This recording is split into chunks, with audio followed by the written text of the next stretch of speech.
First law of motion के बारे में आप लोगों को कुछ हम समझाने जाएंगे और बताने चाहेंगे। Newton first law of motion होता है क्या, इसके बारे में आप लोग को एक एक करके अब यानी कि एक्सप्लेनेशन के साथ आपको बताएंगे Newton first law of motion क्या होता है, ठीक है ना।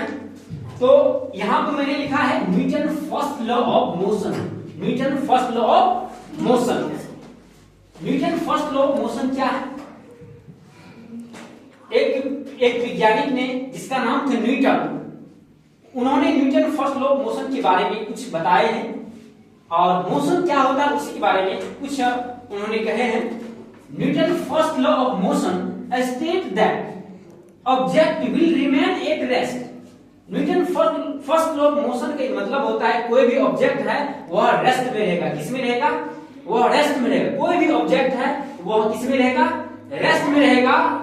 और कंटिन्यू मूविंग, जब वह चलेगा तो वह कांस्टेंट वेलोसिटी के साथ आगे बढ़ेगा।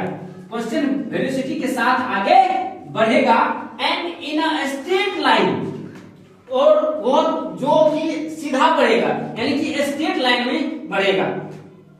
कोई भी ऑब्जेक्ट रेस्ट में है, यदि उसको चलाने चाहेंगे मोशन में करेंगे तो वह कांस्टेंट वेलोसिटी के साथ आगे बढ़ेगा और वो भी स्ट्रेट लाइन में बढ़ेगा, जो कि act by external force. Act by external force यानी कि हम किसी ऑब्जेक्ट रेस्ट में है उसको फोर्स देते हैं, एक्सटर्नल फोर्स बाहरी फोर्स देते हैं, वह कुछ वेलोसिटी के साथ यानी कांस्टेंट वेलोसिटी के साथ आगे बढ़ेगा, जिसके कारण जो है उसमें मोशन आएगा और उसे हम Newton first law of motion कहते हैं। इसे फर्स्ट लॉ ऑफ इनर्शिया भी कहते हैं। आइए मैं एक डायग्राम के माध्यम से मैं आपको समझाता हूं।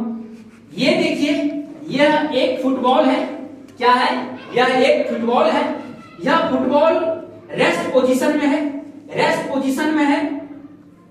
और ये देखिए ये ऑब्जेक्ट है, ये फुटबॉल एक ऑब्जेक्ट है, रिमेन यह रेस्ट में है।